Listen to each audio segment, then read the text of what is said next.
Esse episódio de podcast foi criado a partir dos encontros e exercícios do Grupo de Estudos Teatrais, sediado dentro da edição de 2020 do Programa Vocacional. O episódio foi provocado pelo artista orientador Afonso Costa e tem participação fundamental das vocacionárias André Leite, Luna Mafo, Mafê Pereira e Matheus Maciel.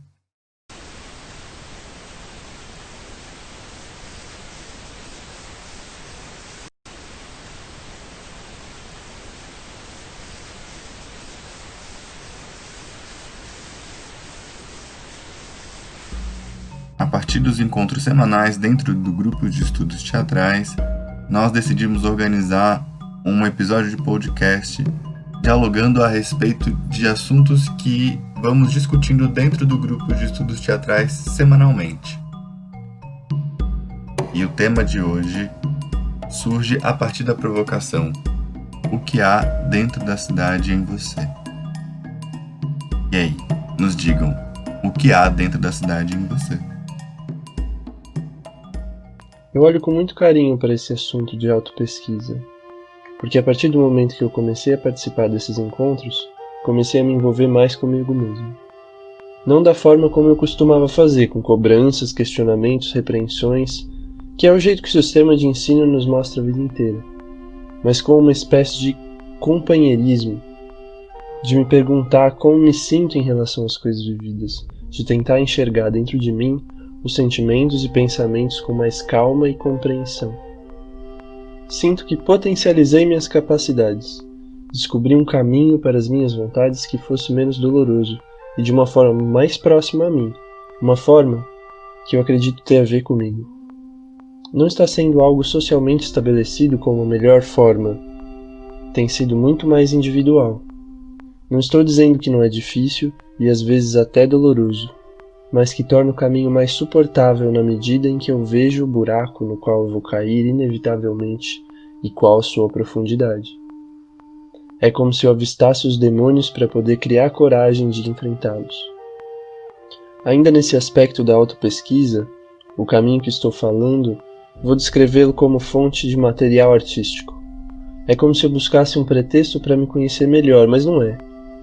Na verdade, é uma espécie de mutualismo. Eu para comigo mesmo. Eu não sei como é para as outras pessoas. Não sei se estou entendendo certo, mas pensar coletivamente sobre narrativas, tendo como eixo a história de Carolina Maria de Jesus, tem me levado a refletir por esse caminho. – 13 de maio. Hoje amanheceu chovendo. É um dia simpático para mim. É o dia da abolição. Dia que comemoramos a liberdade dos escravos. Nas prisões, os negros eram os bodes expiatórios, mas os brancos agora são mais cultos e não nos trata com desprezo. Que Deus ilumine os brancos para que os pretos sejam felizes. Continua chovendo. E eu tenho só feijão e sal. A chuva está forte. Mesmo assim, mandei os meninos para a escola. Estou escrevendo até passar a chuva para eu ir lá no seu Manuel vender os ferros. Com o dinheiro dos ferros, vou comprar arroz e linguiça. A chuva passou um pouco e eu vou sair. Eu tenho tanta dó dos meus filhos. Quando eles vê as coisas de comer, eles bradam: "Viva a mamãe!" A manifestação agrada-me, mas eu já perdi o hábito de sorrir. 10 minutos depois, eles querem mais comida. Eu mandei o João pedir um pouquinho de gordura à Dona Ida. Ela não tinha. Mandei-lhe um bilhete assim: "Dona Ida, peço-te se pode me arranjar um pouco de gordura para eu fazer uma sopa para os meninos. Hoje choveu e eu não pude ir catar papel. Agradeço. Carolina." Choveu, esfriou. É o inverno que chega. E no inverno a gente come mais. A Vera começou a pedir comida. E eu não tinha. Era a reprise do meu espetáculo. Eu estava com 2 cruzeiros. Pretendia comprar um pouco de farinha para fazer um virado. E pedi um pouco de banha à Dona Alice. Ela deu-me a banha e arroz. Era 9 horas da noite quando comemos. E assim, no dia 13 de maio de 1958, eu lutava contra a escravatura atual, a fome. Trecho retirado do livro Quarto de Despejo, Diário de uma Favelada, da escritora Carolina Maria de Jesus.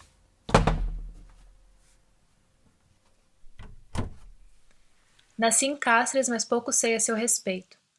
Sei apenas da ponte que sempre se quebra, da poeira, do rio Paraguai e do ar quente que sempre queima. Sei também da Vila Irene, da Unemate, da Duque, o Cinichim. Sei da catedral e de todos que a frequentam. O que não sei é das pessoas que ali habitam. Pouco entendo de seus hábitos, costumes e festas. Quando visito a cidade, não importa por quanto tempo eu fique por lá, é sempre uma visita, nunca entendo bem seus maneirismos. Não entendo das fofocas, nem mesmo as histórias. Na mesa do bar, sempre a pergunta rotineira. Quem é mesmo essa pessoa? Filha de fulano, prima de Beltrano, que estudou na escola tal, fez inglês com a Maria sei lá quantas. E eu finjo que entendi. Mas no fundo, eu ainda tô ali me perguntando.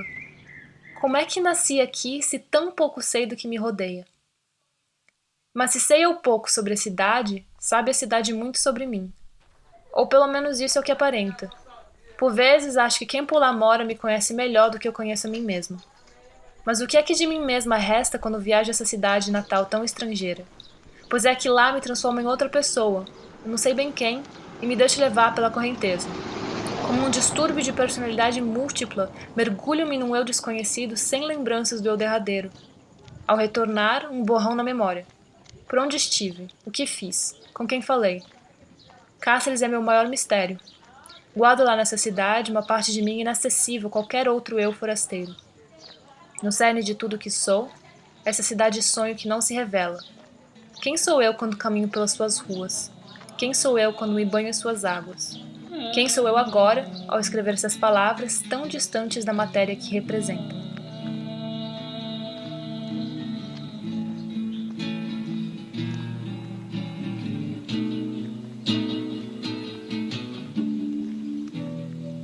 Eu quero ver o pôr do sol das 7 de setembro. Quero correr nas ruas dessa cidade quando estiver.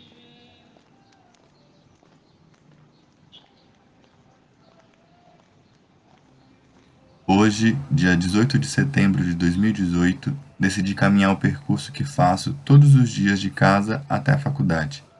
É uma trajetória longa de 17 quilômetros que atravessei em 4 horas.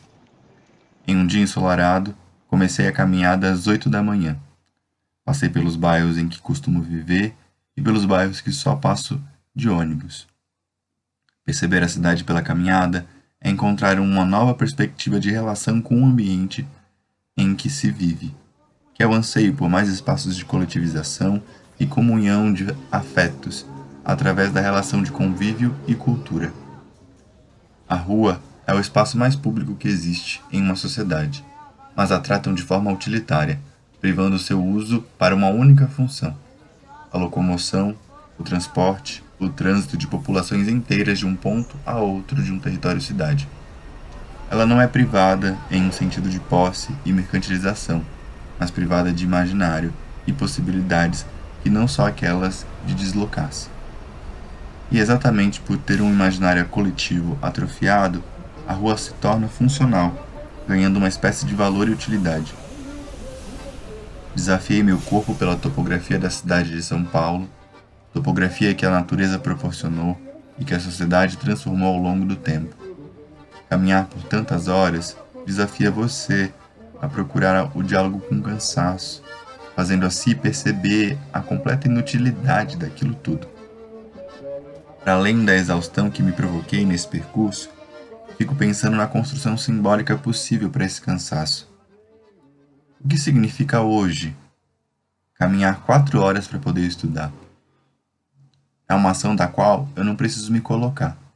Fazer, na verdade, demonstra um privilégio que possuo ao poder escolher ir a pé ou de transporte público. Há pessoas que fazem caminhos mais longos e difíceis para poder estudar, trabalhar, ter acesso a algum tipo de serviço público. Ao mesmo tempo que tocar no assunto de privilégio é tentar dar nome aos bois.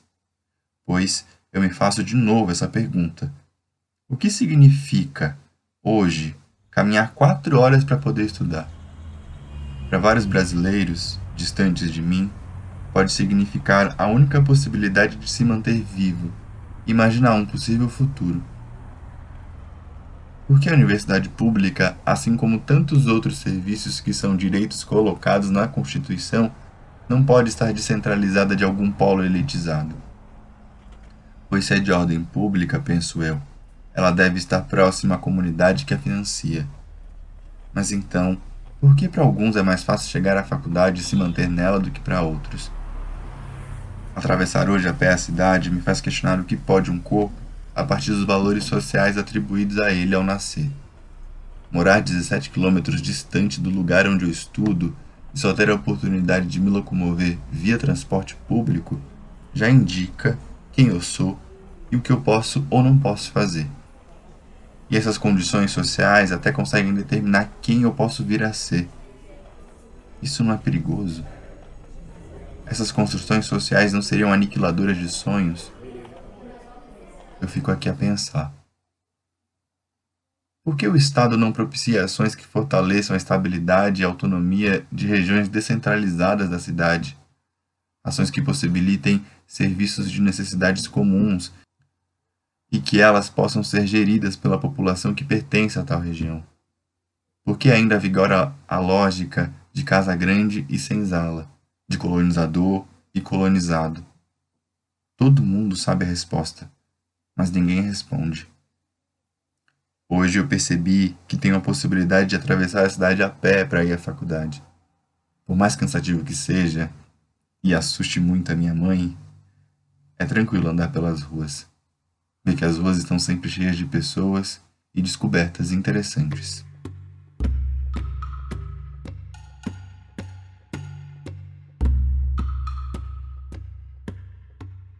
No início, o céu ainda era novo e frágil.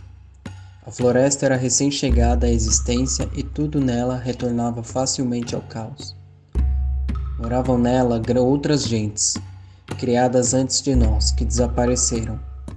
Era o primeiro tempo, no qual os ancestrais foram pouco a pouco virando animais de caça, e quando o centro do céu finalmente despencou, vários deles foram arremessados para o mundo subterrâneo. Lá se tornaram os ancestrais vorazes de dentes afiados que devoram todos os restos de doença que os xamãs jogam para eles, embaixo da terra. Continuam morando lá, junto do ser do vendaval e do ser do caos. Vivem ali também, na companhia de seres queixadas, vespas e vermes tornados outros. As costas desse céu que caiu no primeiro tempo tornaram-se a floresta em que vivemos, o chão no qual pisamos. Por esse motivo, chamamos a floresta o Velho Céu, e os xamãs também a chamam Utukara, que é mais um nome desse antigo nível celeste. Depois, um outro céu desceu e se fixou acima da terra, substituindo o que tinha desabado. Foi Omama que fez o projeto, como dizem os brancos.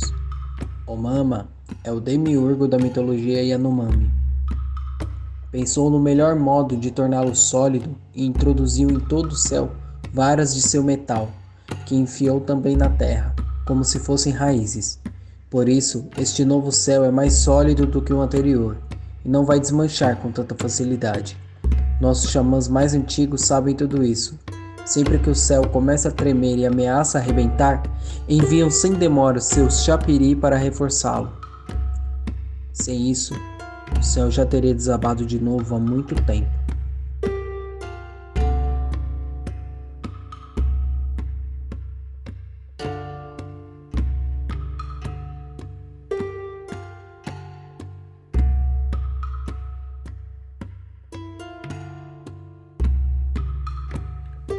A violência que presidiu ao arranjo do mundo colonial, que ritmou incansavelmente a destruição das formas sociais, indígenas e negras, que arrasou completamente os sistemas de referências da economia, os modos da aparência e do vestuário, será reivindicada e assumida pelo colonizado no momento em que, decidindo ser a história em atos, a massa colonizada se engolfar nas cidades interditas.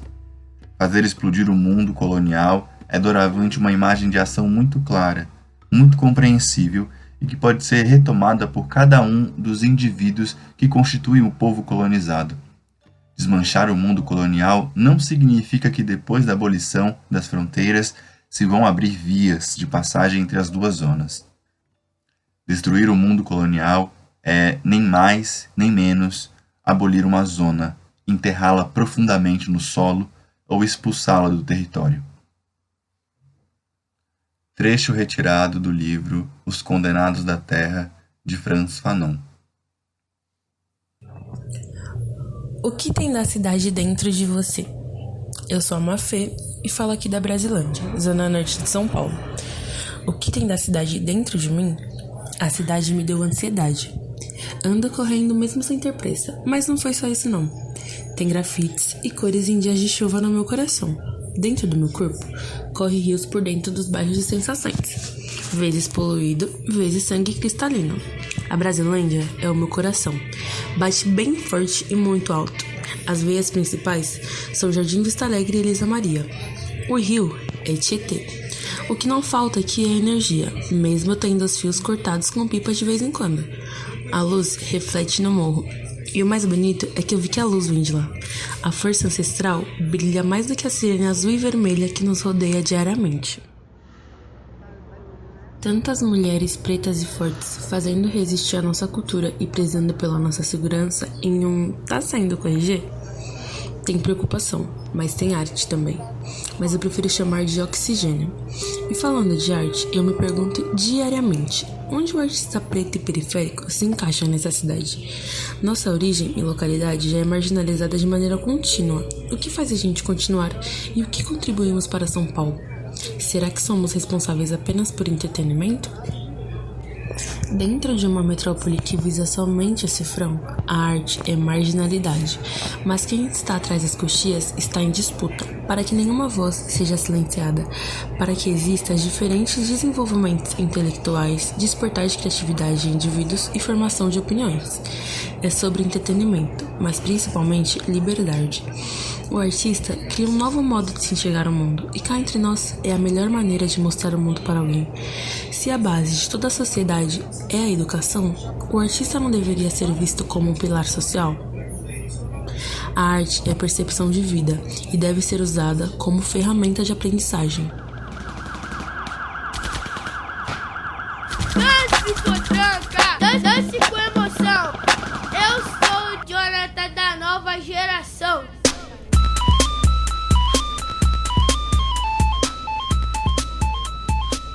Olá, galera!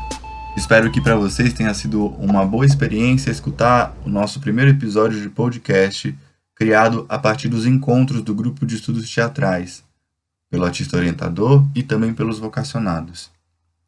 A partir desse nosso encontro aqui, virtual, nós propomos a vocês um exercício.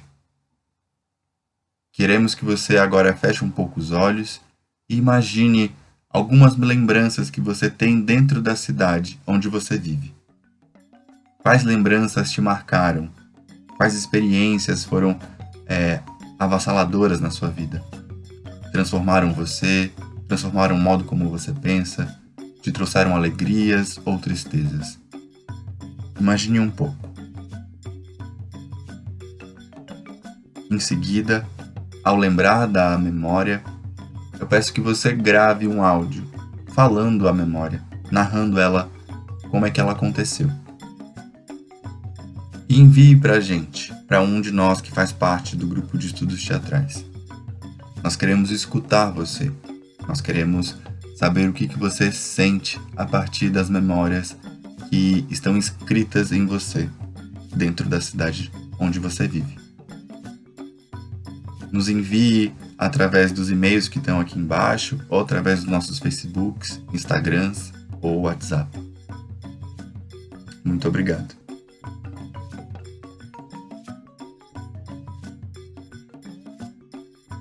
Esse episódio de podcast foi criado a partir dos encontros e exercícios do grupo de estudos teatrais sediado dentro da edição de 2020 do programa vocacional. O episódio foi provocado pelo artista orientador Afonso Costa e tem participação fundamental das vocacionárias André Leite, Luna Mafo, Mafê Pereira e Matheus Maciel.